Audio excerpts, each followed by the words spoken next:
Hey everybody, it's Dave Kingsbury if you don't know me already. Of course you know my name and don't know me. But I've been seeing a lot of stuff going on YouTube that I don't like. And it's really too bad, man. People are out there, they're putting their life out online, you know, to share with everybody. And then you got people coming in think it's funny to hack somebody, you know, and just screw up their whole world. And it's really a damn shame that that has to go on. But this is the internet. You know, it all comes down to your identity theft, and you have to be careful online. And of course, we all know by now you don't share personal information online. You don't give people your password, or you don't put any information online that you don't absolutely have to. And even making a purchase, you have to be careful on a trusted site. And the one thing I do know that hackers use, and it's a key logging program. And when you type in your password, it records that what you've typed, and they've got it, and it runs in the background. You don't even know it's there, and it can actually send emails to all your friends, and then they get it too. And like my buddy Giles got hacked, and he had a really good thing going, man. All his subscribers, and you know what he really lost was all his hits. You know, all his views and past comments that he reflects back on, and past emails and stuff like that. And it's not something that's life or death, but it's pretty important to people, you know. And whoever it was that hacked him, you didn't hurt just Giles. You hurt a lot of people, and you pissed off a lot of people. And I don't know if that's your thing, you know, that you gained enjoyment out of, and have at it, man. Just remember one thing, man, what goes around comes around, and it does come back around.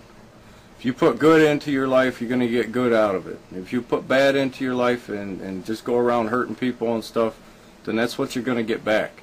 Might not come back today or tomorrow or this year even, but it'll come back, and that's for sure. And I've been around long enough to testify to that. And you know, everything you put in, you get out.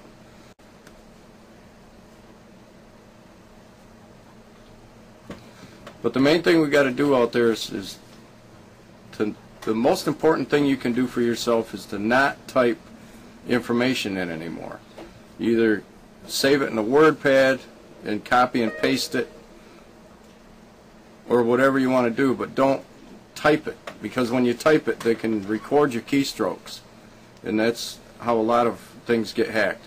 But the other thing is, on a government site, you have to use a capital letter, and you have to use a character, like an abbreviation or a star or $sign or something like that. It has to be at least 7 or 8 characters, and you have to use a number. So it'd be like capital A, B, C, D, E, F, star, 1, 2, 3, 4. Something like that. And then once you put a capital letter and a funny character and a number in your password, and have it at least 7 characters long, then the odds of cracking it go way up. I mean, it's just billions, in the billions of combinations that way. So that's a tip. If you guys change your passwords, you don't have to change them often, because that doesn't make sense to me, because if your password's working and nobody's cracked it, why would you want to change it? You know, they say to change your password often, but I mean, if you're I think what they mean is to have different passwords for different accounts, is what they mean by change it often. Not to use, like Giles knows, because Giles got hacked, is not to use the same password for 2 accounts, because both his accounts got hacked. So what I'm going to show you, though, is up here in the description, you're going to see a link for RoboForm. And it's a really neat program, man. This is what I use. I've been using it for a long time. The free version holds 10 different passwords. The paid version's like $29 for a lifetime, and it holds unlimited in number of words. But like, I go to MySpace, I go to RoboForm, I click on the link, it takes me to MySpace, and it automatically fills in my username and password, and I don't have to ever type anything. And it remembers all that stuff for me, and the program itself is password protected, so you have to use a password to get into it.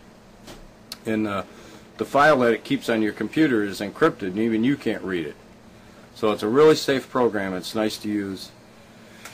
But what it does is when you fill out a form online, or when you first install RoboForm, you fill out the form for your personal information and stuff like that. And then every time you go to online to fill out a form, you just click fill the form, and it fills the form out for you. You never have to type anything. And that way, if you do get a virus on your computer or somebody's watching you, they never capture your keystrokes because you're not using keystrokes anymore.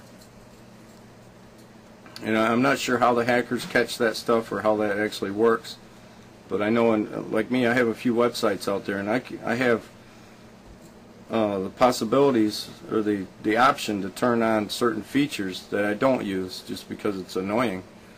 But I have the option to turn on features that can actually trap your email address.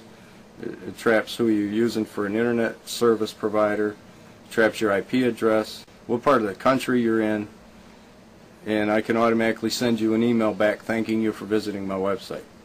But I don't use those anyway, but they are available. But anyway, man, Giles, I'm sorry you got hacked, man. That was totally wrong. And I wish everybody well. And be vigilant out there, man. Be careful. You know, it's just, I don't know, kids are, a lot of grown-ups too, man. They think it's funny to play with other people and, ha ha ha, look what I did. Hey, funny. Okay, I'm venting. Alright, you guys, take it easy. I'll talk to you later. Try that program, man. You'll like it. Later.